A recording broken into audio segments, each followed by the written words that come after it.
And we have direct employment, we have contractors, we have SMMEs, we have indirect employment. There's a lot done around education. We have skills and training centers, learnerships. Some of the products are used for roads. Your lignosulfonate is a dust suppressant. And I'll tell you a very interesting fact. Tugela Mill now makes more money from lignosulfonate than it does from paper. So you're going to find the byproducts becoming more and more important. This is a case study looking at the SAPI Kulisa program, and since 1995, 4.9 million tons of timber have been supplied from smallholder farmers, valued at around 3 billion rand.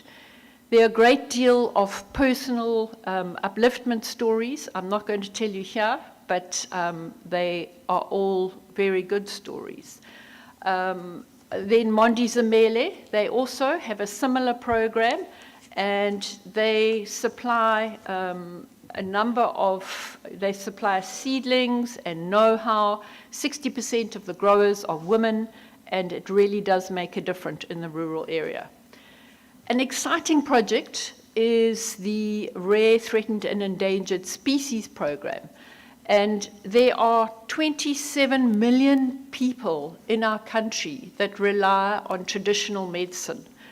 It's very important that you have access to these indigenous plants and trees that can make all the difference. And I have to just find the long list of exciting things that you can use these trees for. So, for example, the Warburgia or the pepper tree. You two laughing at me looking through my paper. It can be used, it's been used medicinally to treat malaria. So up in the north where you get malaria, you can use your pepperbark tree. It's used as snuff. I remember dealing with a Swedish guy who used to always use snuff, but it wasn't made from Warburgia. And sometimes it's smoked. I'm not sure that this is so good, but it's for the respiratory complaints, such as your common cold, your sinusitis, and your coughs. And there's a chemical compound that has been isolated from the bark of the tree that shows antimicrobial activity at high concentrations, and it's used against your candida yeast infections. Add a flavor. If you eat one of those leaves, you'll find it's very, very peppery. Anyway, there's a whole lot of other things that you can do with it. Ecotourism. Okay, this is just looking at one case study in Carkloof. So the South African visitors, 80% of them were from KZN, 20% from Igoli, Gauteng. The overnight visitors, 30% of the total visitors stay over. So they come to cycle or to birdwatch or just to have a picnic with their families. And they wouldn't come if that area wasn't made available to them. They spend an average of 1,800 Rand per visit. Here they are running trails and looking at the impact in that area. The direct economic impact from nature-based tourism is 88 million Rand a year. So if it wasn't managed for people to visit it, you wouldn't in KZN be getting that 88 million Rand a year. There are 513 direct jobs and 3,080 indirect jobs in the Mgeni municipal area. Okay, so we need fiber. We need fiber to make trees. There is a master plan, a forest master plan that you can download. Under my recommendations, I had originally put in a link, but I'm so sorry. You're going to have to look for it yourself. And if you're going to download it, do me a favor and print it, because if you keep referring to it, because our energy comes mostly from coal, it's more environmentally friendly to print it and keep looking at it and reading it again. And your brain functions better if you have especially a pencil or a pen to make notes. People's cognitive learning, children in deep rural areas, it's much better to use paper, and you need paper. You know, my daughter, digress very slightly if you'll give me a thing. I've only taken 12 minutes so far. But my daughter, when she was doing her teaching prac, she was teaching at a school called Gonke Gutle. And when the mist came down, all that she could see of her pupils were the whites of their eyes. They didn't even have windows. They just had a blackboard.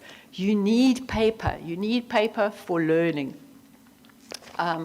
Okay, I'm digressing. Right, so you need fiber. The master plan talks about the A, B, and C plantations, degraded plantations that are owned by the Department of Forestry, Fisheries and Environment. They are owned by government. Some of these parcels of land have been transferred to communities, and communities are supposed to have some sort of a partner to assist them to manage the land.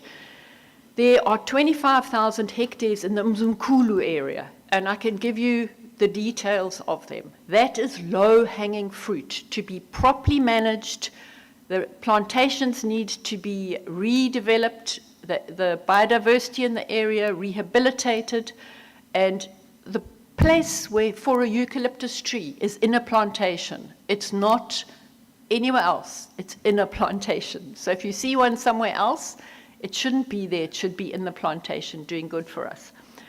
So these 100,000 hectares in the Eastern Cape, employment for approximately 6,000 people, and the processing is going to be in KZN. Bana grass is sterile. So I read up in the Farmers Weekly, and apparently up near Barberton, they grew it, and after 90 days, they had incredible harvests for making silage for food. But there are a lot of different uses for it. This fiber could also be used to make briquettes up in Uganda, Zambia. They use it there. It's not like elephant grass, which would just take over, and it's not Napier grass. It's a hybrid in between. So this, I believe, is an opportunity, and it's something that we can discuss under recommendations.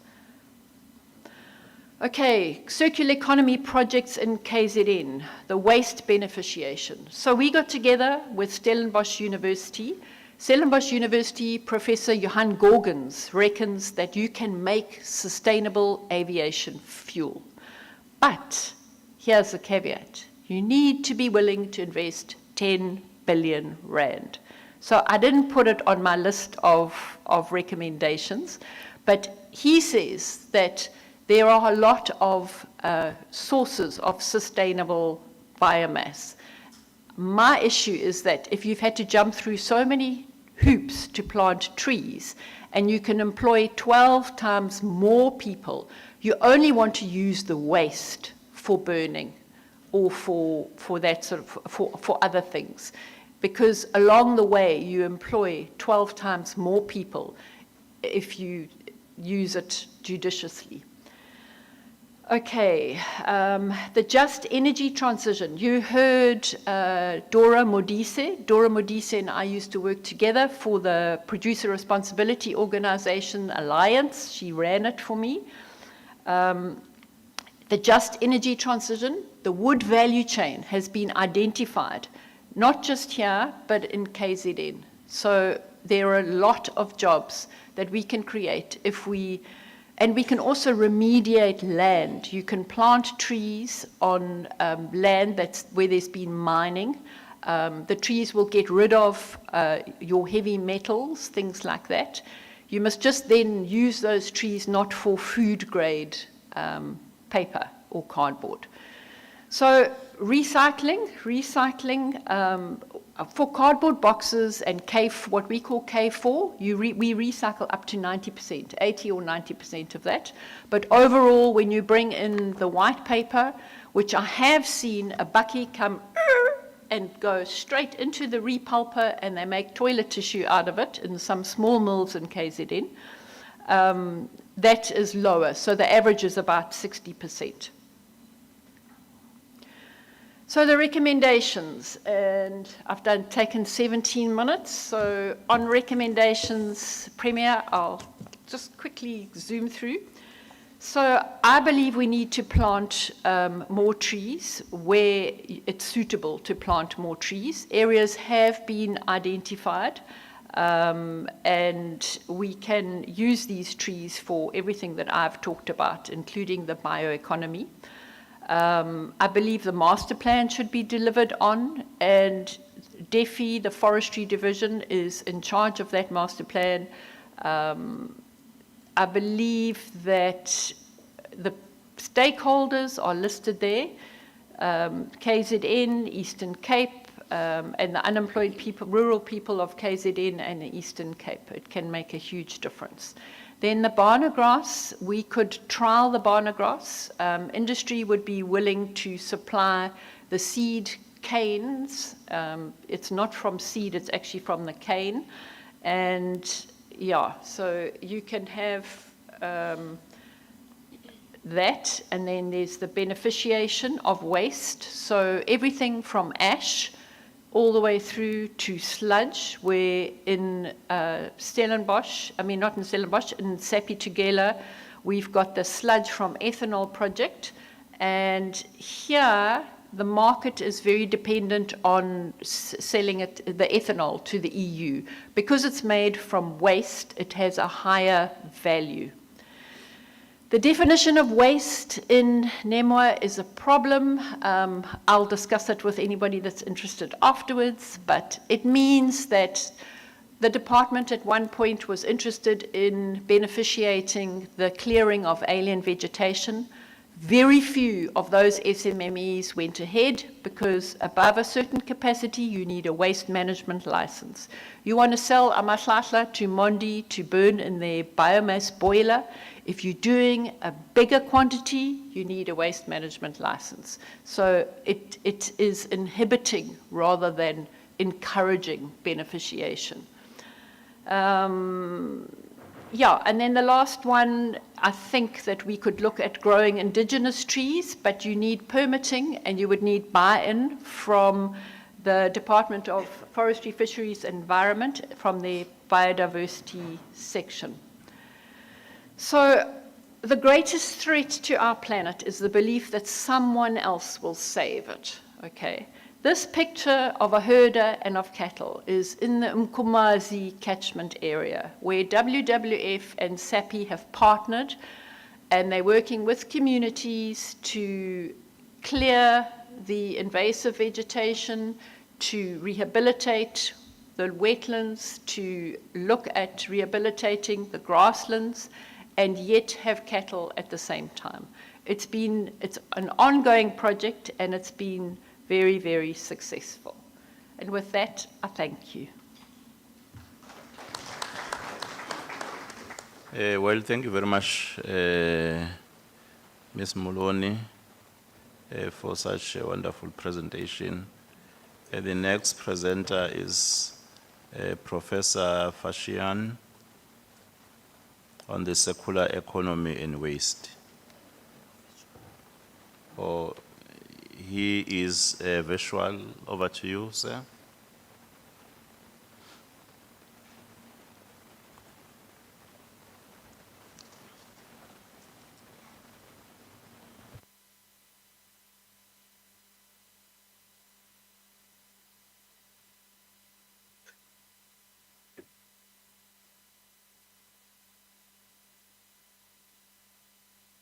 Good morning, please. Can you see my slide? Not yet.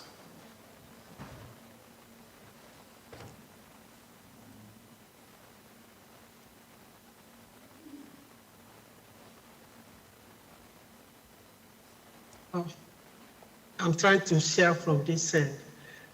Maybe my colleague can assist me because I share they have this copy. Please kindly assist me because I'm trying to share from here and it's not working.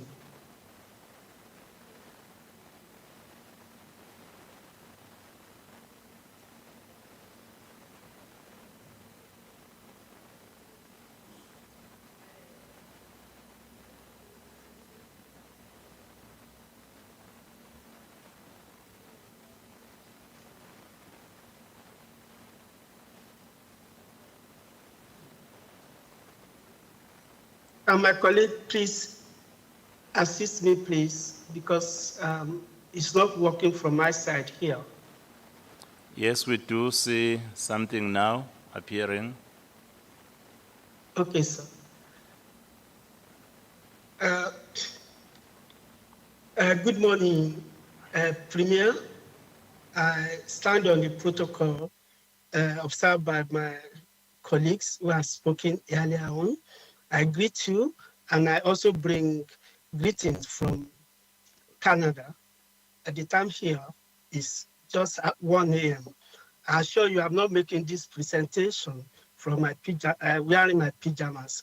I'm well dressed up for this occasion.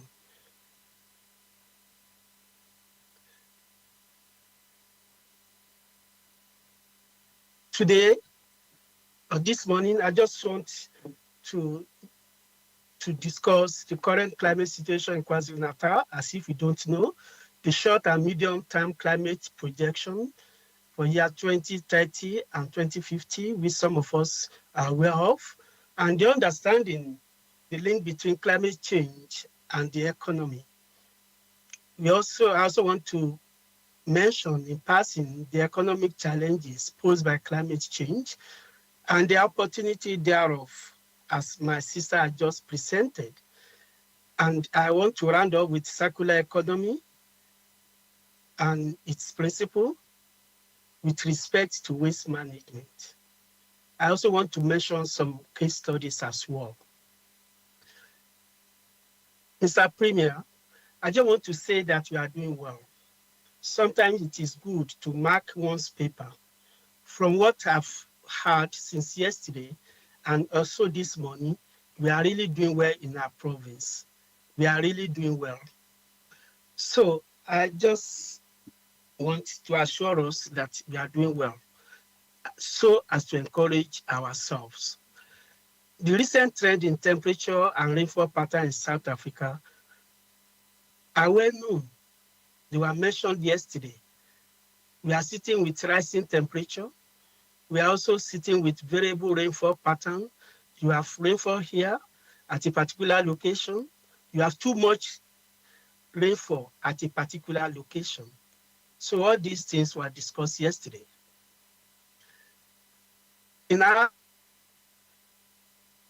Some provinces are more vulnerable than others.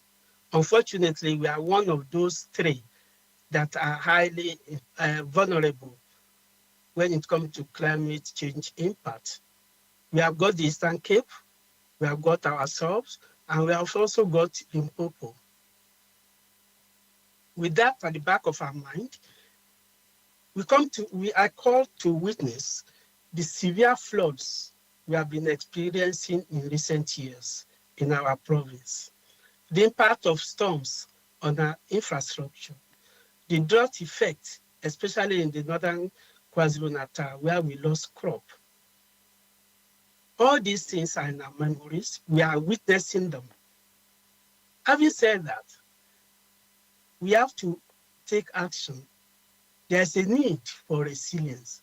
The event highlights the urgent need for climate resilience and adaptation strategies. The vulnerable sectors, which some of my colleagues have mentioned, is agriculture, water resources, and impact on informal settlements, and the marginalized communities. You cannot pretend we are not aware of this. Now, can we have an outlook? The projected temperature and precipitation changes for year 2030 and 2050 in KwaZulu-Natal says that we are going to have temperature going up. We are also going to have altered rainfall patterns. Indeed, we are going to experience increased climate variability. These are the projections from climate model of the United Nations.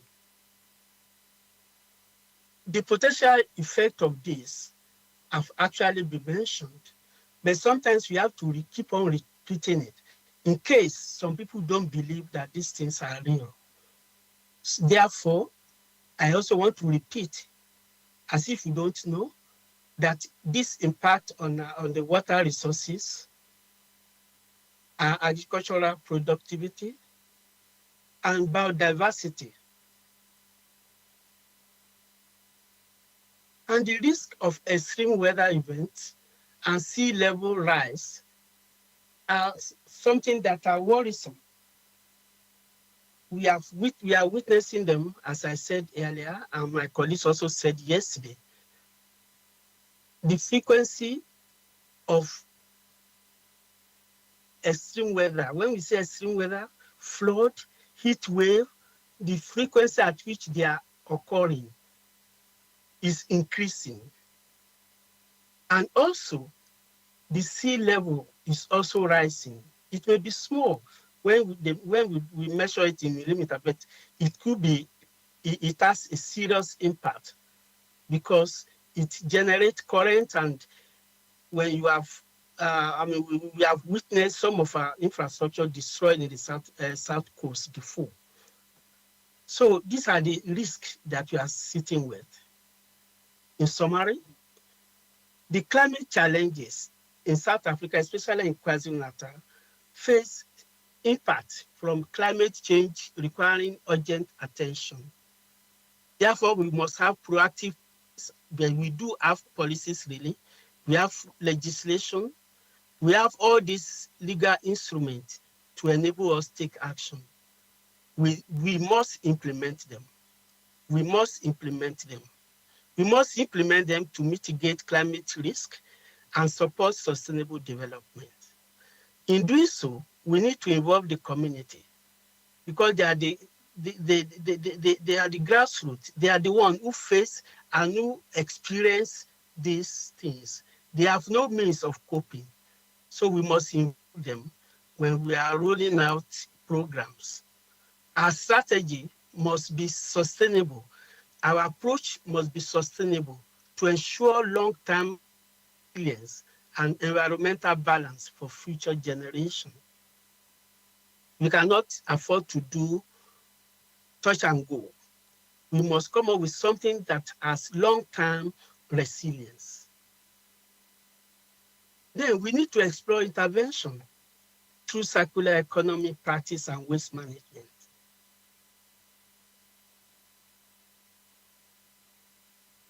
Of circular economy.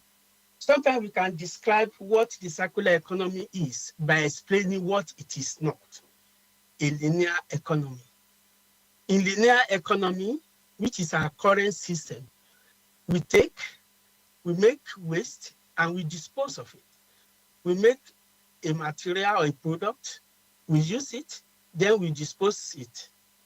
Yes, we do some recycling in between, but sometimes not very much. But in our province, we are doing well because I've been part of this waste management for the better life of my life while working at the Department of Environmental Affairs in KwaZulu-Natal.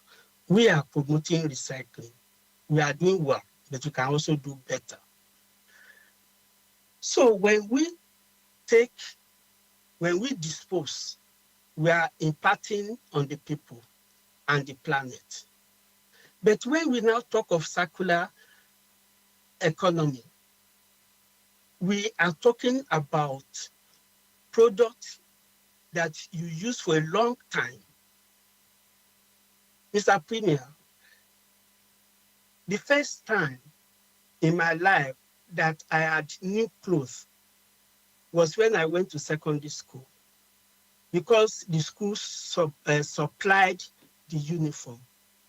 Either though, I was using second-hand clothes donated by cousins or by some other people whom I could not even know. And I always wore oversized garments. That is circular economy. So I had my first new clothes when I went to the boarding house, when the school supplied. So we are talking about using a material, using it again, and when you outgrow it, you pass it down. Something struck me here in Canada. In a community, Within the household, they pass down the clothes, the toys, and everything within to their children. When their children are now grown and they are gone off, then they give to community members in their street. They donate. They put them on the street for you to collect when you need them. That is the way they do it. So it is circular economy. So they use the thing as long as possible. So they make the touch life. That's what I've seen here. And I've shared this with my colleague in waste management. So we are talking about making use of things for a longer period. We may call it beneficiation, and that is what circular economy is. When we do this, we eliminate waste as much as possible, and we minimize leakage into the environment. Leakage in terms of carbon. Administratively, it looks like this. I hope you can see. So we get a product, we use the product, then we pass it again to the production people to again generate it again. We distribute it, yes. And we can also use the product to generate energy for input to make another product. And here we have plugged waste and emission leakage. That is what circular economy principle is all about. That is, we have longer use of material. Just like I said, the garment, the thing that I was wearing all the day of my life until I went to the school. So it for a long time until it starts when it is no longer useful. Even then, it can still be useful because when you put it there, it can be used for something else in the system. So when we define circular economy, we are talking about the reuse of materials, refurbishment of material, recycling practices, sustainable design. So in order to make the thing recyclable and also to last long, at the point of manufacturing, we have to come up with design that will make it to be so that you don't get something that we just wear out after 1 year.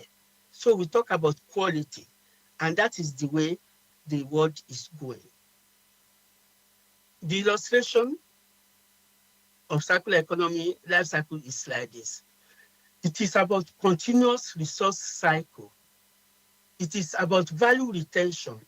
So when I wore my old clothes, it had value to me because that time it was new to me, even though it was a second-hand one or maybe a fifth-hand one. It had value. I was proud of it, wearing it into church. And it's not about poverty. My father was a teacher, but it was about making use of what you have.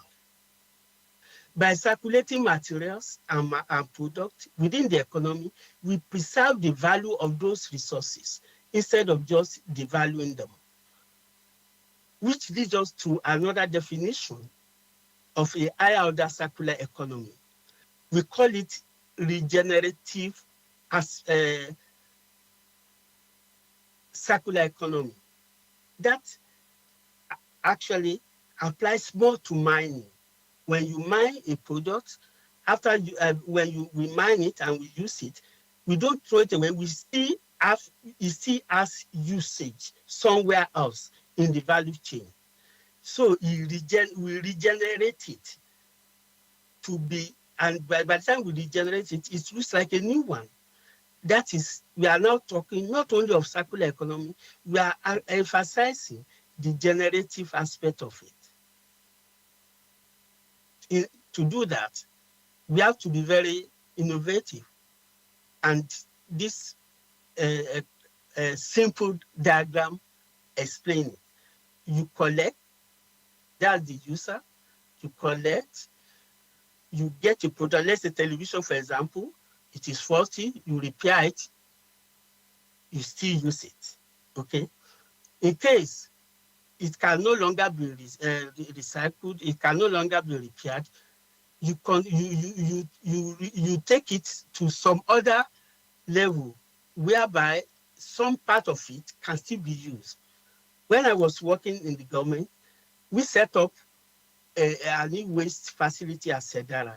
I believe it is still there, whereby we collect waste, computer set and other things from the department.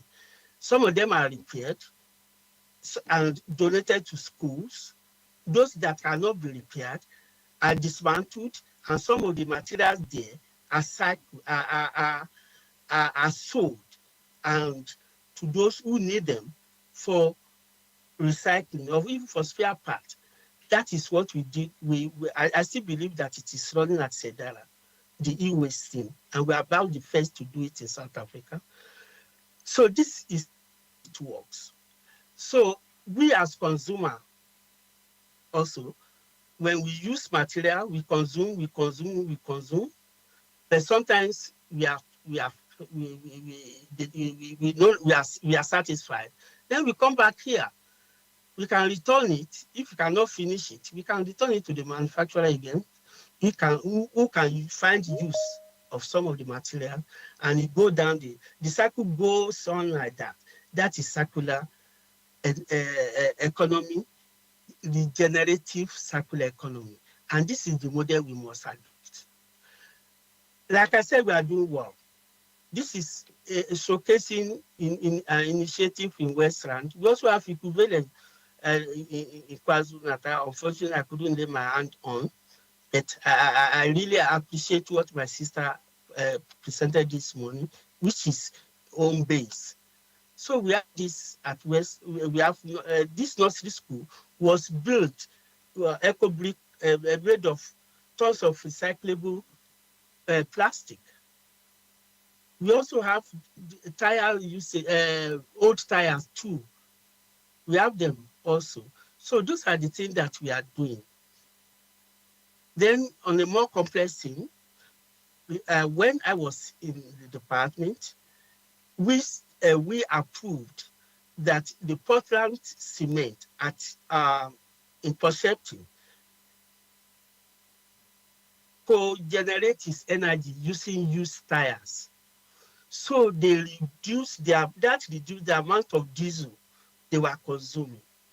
And the system generated so much energy and it's still working there.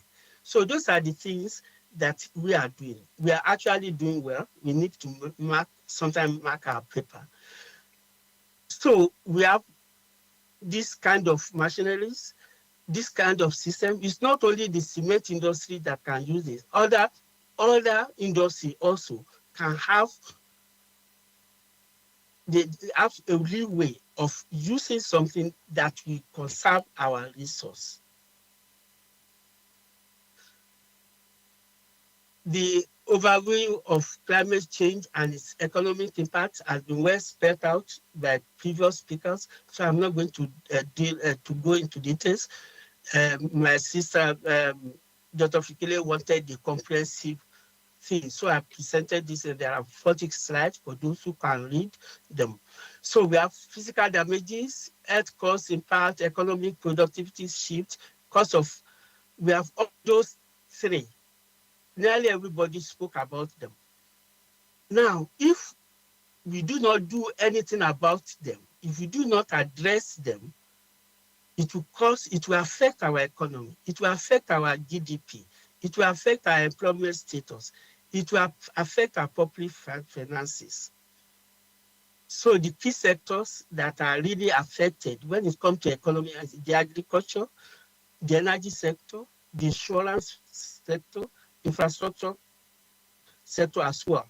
But when you build and there's a storm and it is destroyed, that's a loss of money to the economy, a loss of money to the investor. This shows the graph of the average losses of national GDP due to climate change. You can see it is increasing. So we need to do something about it. We must bring this graph down. We must reduce the losses. Like I said, that climate change impact will affect the economy at world level, provincial level, and also at the national level. It affects. The graph you are seeing here is how how climate change affects their economy. When you look at it closely, you will discover, you will observe that Limpopo, Mpumalanga, Western Cape, Western and Northern Cape are much more impacted. They lose so much. KwaZulu-Natal doesn't lose so much, but that is not a license for us not to do anything. That KZN is not as seriously affected must not lead to inaction. But the point I'm making is that climate change impact on the GDP, on the economy of the state. The risk, the economic risk from climate-related events include flood impact on the economy. So much is lost, and then we have to rehabilitate, we have to evacuate people. It's a lot of money. The same thing for drought as well, and also storm damage. The economic challenges are enormous. Disaster recovery, the insurance premium also will increase. The regulatory compliance costs are also enormous. And all these things can actually disrupt the global supply chain, like climate-induced delays, even when you are flying, when you cannot take off because the weather is bad, that's a loss, because some people miss their connecting flight. Then there's the supply shortages. There are also the operational costs as well. That's just to show you what the graph looks like. The opportunities is in green technology. Yesterday, we had so much about green hydrogen, and we must really, because we are a coastal province, we must make use of our resources. I was in Sweden some time ago, and the mayor sat his people down under the tree, so to say, because the port closed down. They lost workers and so on. People, the port relocated to another place. So people became, and they had to look around. What do they have? Of course, they have got the sea. So they started by generating electricity from the wave motion. A lot of things. They started producing hydrogen fuel cell, and the economy of that community, of that municipality, came up because they were making use of their resources. So we must also make use of our resources, and we must not forget clean technology growth. Here we talk about coal, but we have got clean coal burning technology. It's because our sulfur is laden with sulfur dioxide, but it can be removed before burning them. Because we are sitting with a lot of them. We cannot just sit on it and say we are not going to touch it. Why? We need money. We need money. We need to generate energy. We just have to be innovative. We can burn coal using a clean coal technology. The investment, we also need to invest in renewable energy sector. Mr. Premier, sir, at Sedara, my office, before I left, was powered by solar and wind turbine. I hope they are still working. And also, part of the pastoration section in the agric was they were also using renewable energy. In that, by so doing, we saved the department some money. we cut down on the bill of ESCOM. Such a thing, and that time it was thought that other departments would follow suit. So those are the things that we are doing that we do not actually massificate, if there's a word like that. We don't take it forward. We just do it. Then we take it. All is fine. But we need to build on what we have bought. We need to decarbonize the economy. We need to be resilient. Managing waste, the economic cost is high. Landfill site is high. It's very expensive to maintain, to run. Even when you use incineration, it's expensive. So we need to cut down on what goes to to landfill site. We need to be innovative in what we're doing. There's advanced recycling technologies. We can steal technology. In fact, you don't need to steal them. They are in the YouTube. You can read them. The waste to energy systems, some of them are, some companies are using them in carting. So we need to emphasize circular product design at the onset of making our products. This is just an illustration of circular economy, the flow chart. Everybody, you understand, everybody knows that is recycling. I don't want to overshoot my. Now let us look. Then you ask yourself, any case studies? Of course, there are case studies. We have zero waste cities. We have something on product redesign for reuse. We have circular policies. We have all of those. And this one of them. We have something like this in Joseni, because I was in the waste management at that time. We have something like this in Joseni, recycling facility. So these are the countries that have used circular economy as an intervention in climate change. We have got the Netherlands, we have got Japan, we have got China. So we have got lessons to learn globally. Some countries have really embraced it, especially with respect to waste management. We have got Sweden, we have got Japan, Netherlands again, Germany, Finland, and China. And we also have got ourselves too.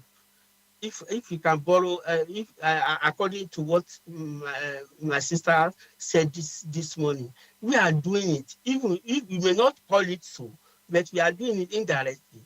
You just have to do it on a large scale. Now, talking about action plan recommendation, I just want to focus on 3 areas. 3, climate change impact, economic challenges, and circular economy and waste management. So responsibility, because the Premier wants this. And